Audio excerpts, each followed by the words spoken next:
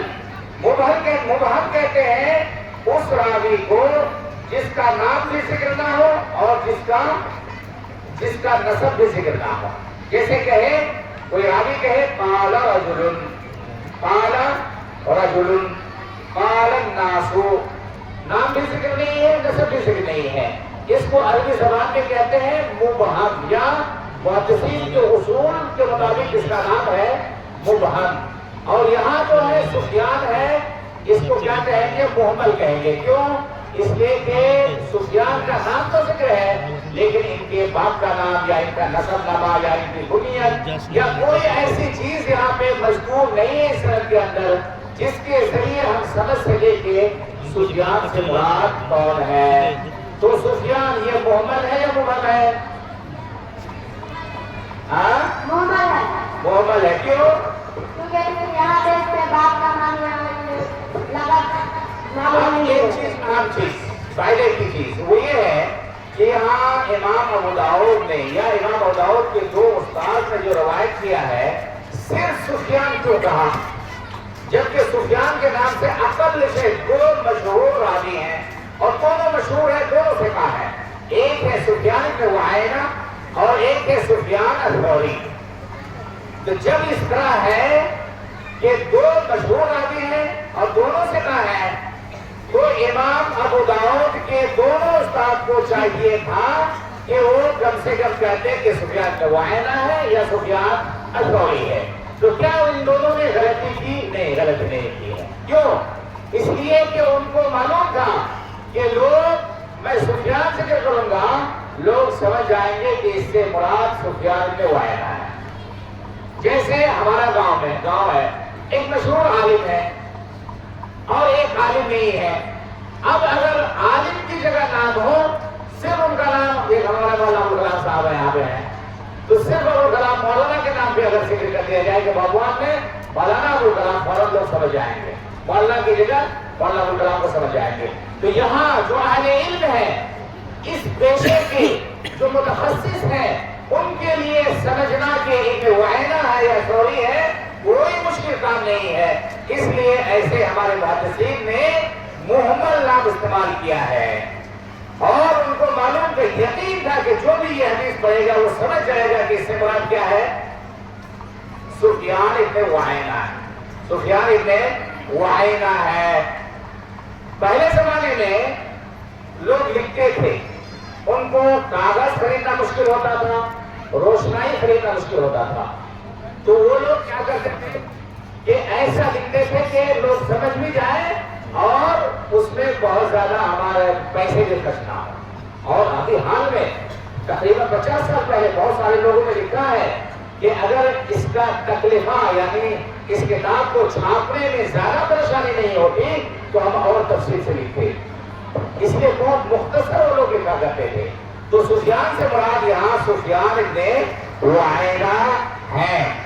اس سلسلے میں آپ کو بتا دو کہ بچیوں کو کہ یہ محمل سفیان، دو سفیان مشہور ہیں، سفیان بن عیینہ، سفیان الثوری۔ ایک قاعدہ آپ لوگ یاد کر لیں، اہل علم سے جو توجہ چاہوں گا وہ یہ ہے کہ سفیان بن عیینہ صغار میں سے ہیں، سفیان بن عیینہ صغار میں سے ہیں، چھوٹے ہیں، بعد کے ہیں، اور سفیان الثوری کبار میں سے ہیں یعنی بڑے ہیں۔ تو کتب ستہ کے مصنف کے اساتذہ اگر روایت کرتے ہیں، غالباً کتب ستہ کے اساتذہ اگر روایت کرتے ہیں اور وہ سفیان ذکر کرتے ہیں تو اس مراد سفیان بن عیینہ ہے، اور ان کے بعد وہ ذکر کرتے ہیں جیسے کہ عبدالرزاق ہیں صاحب المصنف، مصنف، اگر وہ ذکر کرتے ہیں قال سفیان تو اس سے مراد ہوگا سفیان الثوری۔ تو اگر صغار جو بعد کے لوگ ہیں یہ ذکر کرتے ہیں سفیان تو اس سے مراد کیا ہوگا، سفیان ابن عیینہ ہوگا، اور اگر بعد کے لوگ جو کبار ہیں وہ ذکر کرتے ہیں تو اس سے مراد سفیان الثوری ہے۔ دونوں سے راوی ہے، یہاں سفیان نے وعینہ مراد ہے. سفیان بن عیینہ روایت کرتے ہیں زہری سے. بہت مشہور امام ہے امام زہری رحمہ اللہ. بہت ہی مشہور تقریر ہے یہ. ابن شہاب الزہری وہ روایت کرتے ہیں سعید بن المسیب سے. سعید بن المسیب یہ تابعی ہے بلکہ بڑے تابعین میں سے سعید رضی اللہ عنہ. سعید بن المسیب رضی اللہ عنہ رحمہ اللہ روایت کرتے ہیں ابو ہریرہ رضی اللہ عنہ سے. ابو ہریرہ یہ صحابہ کرام میں سب سے زیادہ روایت کرنے والے ہیں. ابو ہریرہ سب سے زیادہ حدیث کے کی روایت کرنے والے ہیں.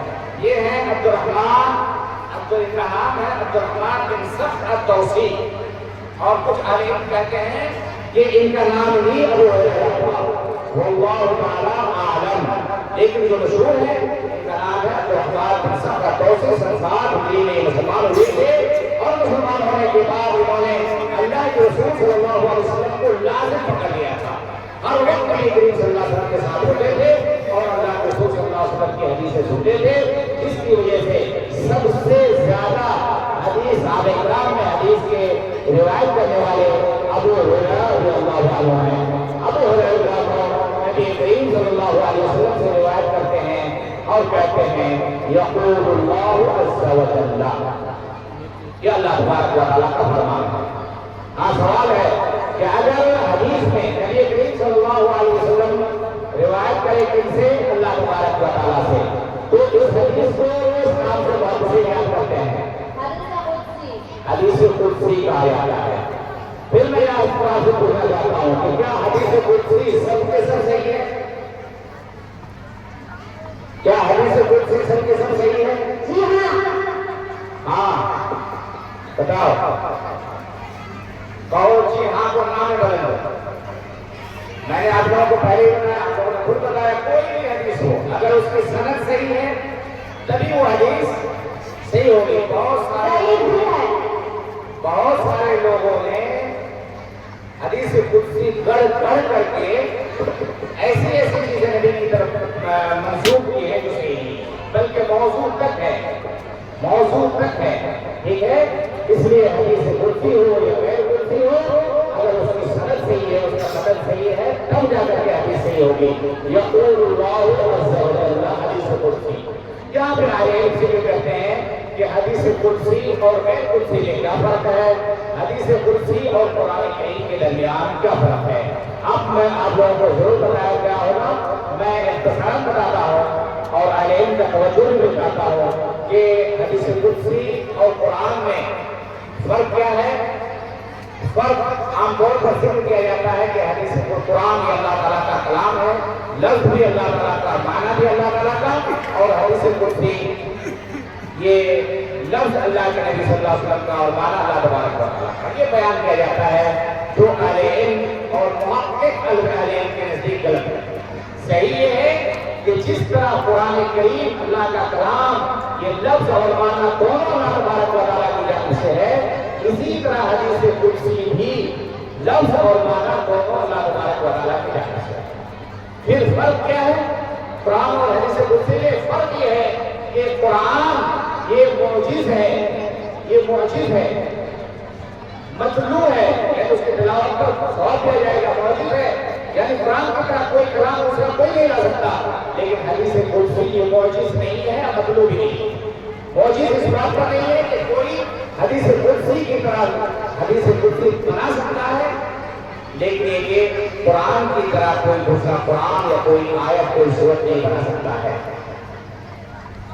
یقول اللہ عز وجل اللہ تبارک و تعالیٰ کا فرمان ہے اور اللہ تعالیٰ کی صفت ہے عز وجل. یہ بھی فعل ماضی ہے اور جل بھی فعل ماضی ہے کہ اللہ تبارک و تعالیٰ کا فرمان ہے یوحی ابن آدم. ابن آدم یہاں پہ فاعل ہے کہ آدم کی اولاد اللہ تبارک و تعالیٰ فرماتا ہے کہ آدم کی اولاد یعنی انسان. اور اس میں ایک کا ذکر ہے لیکن ایک اور بنت مذکر مؤنث سب داخل ہیں. مرد اور عورت سب داخل ہیں. یوحی ابن آدم مجھے ابن آدم ایذا پہنچاتا ہے.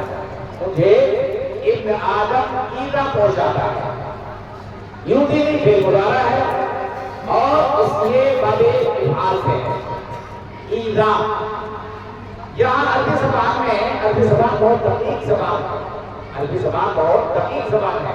ایک ہی لفظ کا دو لفظ ہوتے ہیں جس میں تقریباً جب اردو میں ترجمہ کریں گے تو سیم ہوگا، لیکن دونوں میں فرق ہوگا.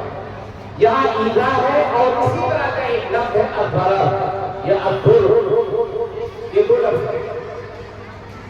یہاں اللہ تعالیٰ نے کہا یوں ہی نہیں، مجھے نقصان پہنچاتا ہے، تکلیف پہنچاتا ہے. تو لفظ ایذا کو ہم اللہ تعالیٰ کے لیے ثابت کریں گے، لفظ ایذا کو ہم اللہ تعالیٰ کے لیے ثابت کریں گے. بہت سے سننا تم لوگ، یہ صفت کی باب ہے، صفت کا باب ہے، صفت کی بات ہے یہ لفظ ایذا چونکہ اللہ تعالیٰ نے اپنی طرف منسوب کیا ہے، اس لیے لفظ ایذا کو ہم ثابت کریں گے کہ اللہ تبارک و تعالیٰ کو ایذا پہنچتا ہے، بندے انسان اللہ تعالیٰ کو ایذا پہنچاتا ہے.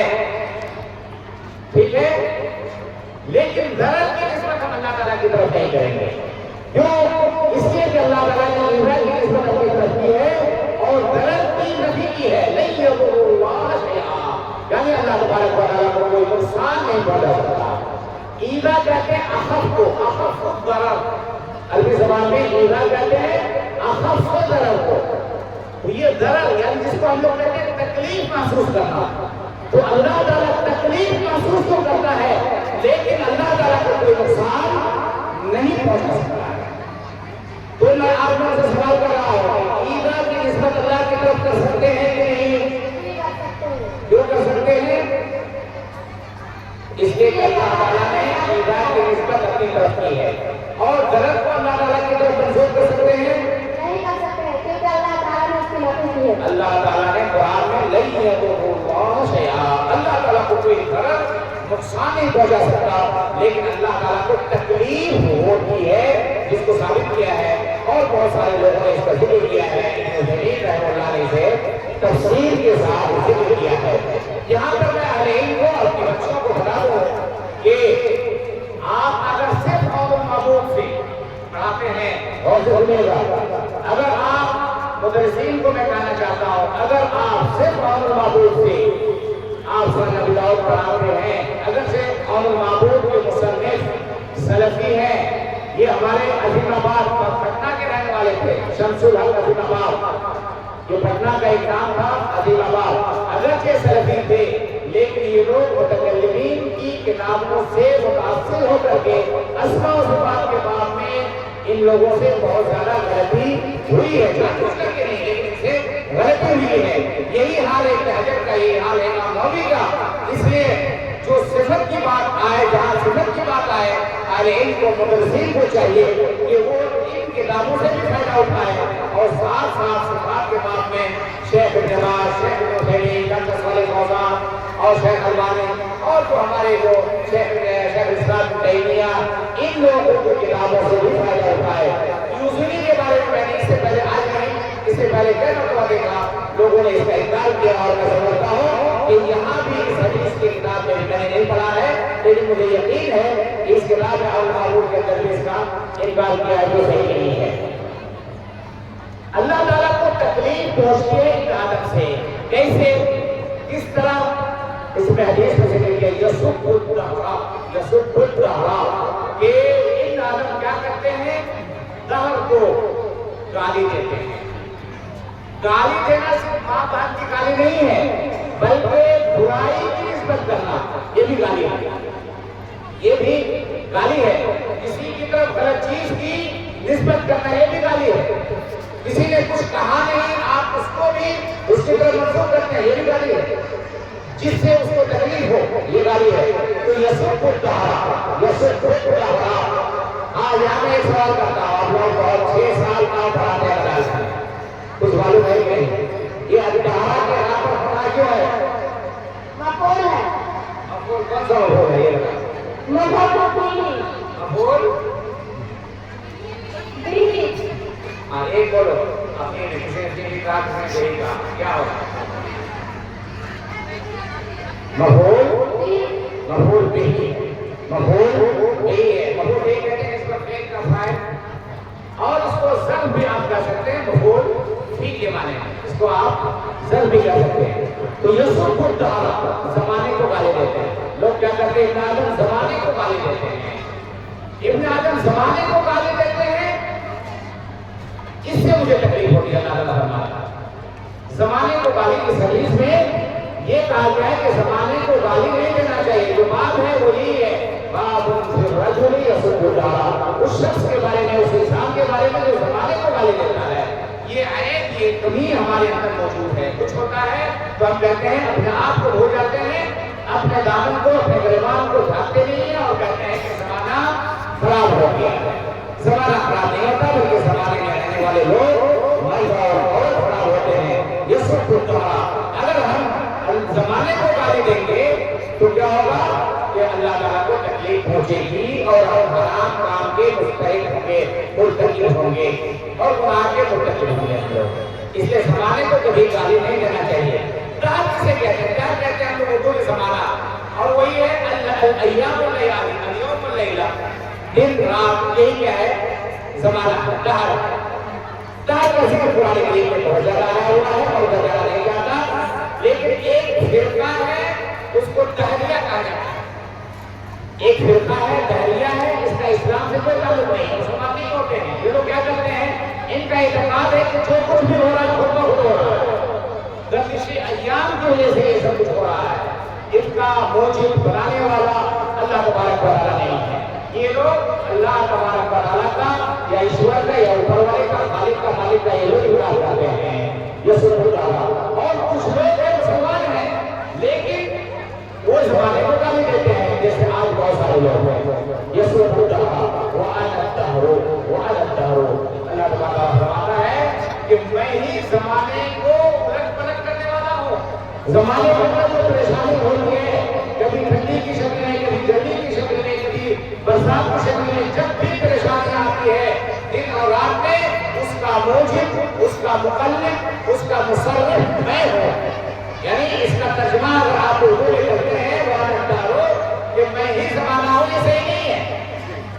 ہاں لفظی ترجمہ تو ہوگا، لیکن اصلی ترجمہ کیا ہوگا کہ میں زمانے کا مالک ہوں، میں زمانے کا مصرف ہوں، میں زمانے کو الٹ پلٹ کرنے والا ہوں۔ اللہ تعالیٰ زمانہ نہیں ہے، لیل و نہار مخلوق ہے اور اللہ تبارک و تعالیٰ خالق ہے۔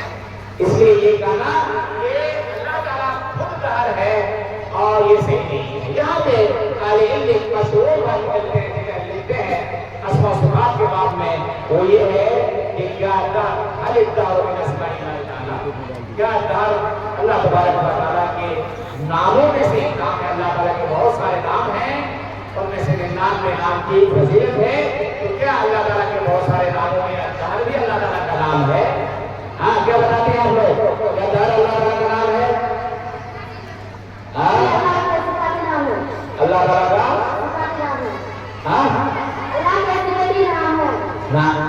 کس نے کہا؟